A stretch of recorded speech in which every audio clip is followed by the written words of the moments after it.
உனக்கெல்லாம் பொண்ணு பார்க்குறாங்களா? சரி சொல்லு மாப்பிள்ள. அது ஒன்றும் இல்லை மாப்பிள்ள, பொண்ணு ரொம்ப கலருன்னாங்க. நான் வேற கருங்குரங்க மாதிரி இருக்கேன். நீ எதாவது கொஞ்சம் ஹெல்ப் பண்ணி பொண்ணு முன்னாடி போய் நிற்கிறப்போ என் ஸ்கின் எல்லாம் கொஞ்சம் பிரைட்டாக இருக்கிற மாதிரி ஐடியா சொல்ல. அதுக்கு என்ன மாப்பிள்ள, நான் சொல்கிறேன்டா உனக்கு. ஆஹா, நண்பேண்டா. ஐயா ஜாலி. இந்த நாய் நட்டுறதுல தனியாக ஒன்று போத்திக்குமே பயந்துக்குன்னு வீட்டில் இருக்கிற எல்லா லைட்டையும் ஆன் பண்ணி அத்தம் தூக்கத்தையும் கெடுக்கும். உனக்கா பொண்ணு பார்க்க போகிறாங்க. இடமாட்டம்டா. கொடுக்குற ஐட்டம்ல இனி உனக்கு பொண்ணையே பார்க்காத அளவுக்கு ஆக்கிடுறேன். ஐடியாவை கேட்குற ஐடியா. ஐயையோ, இவன் மட்டும் பல பிள்ளைன்னு ஆகிறதுக்கு ஒரு பவுட்ரை கேட்டால் இவன் என்ன பவுட்ரை கொடுத்தான்னு தெரில.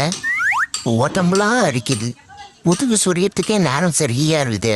டேய், உன்கிட்ட ஒரு பவுட்ரு கேட்டனே, நீ என்ன பவுட்ரா கொடுத்த? நம்மப்பல பொண்ணு செட் ஆயிடுச்சு போல இருக்கு. ஜாலியாக இருக்க. அதை முதல்ல விட்டு நீ என்ன பவுட்ரு கொடுத்த? அதுவும் மாப்பிள்ள ப்ளீச்சிங் பவுட்ரு. இது ப்ளீச்சிங் பவுட்ரு.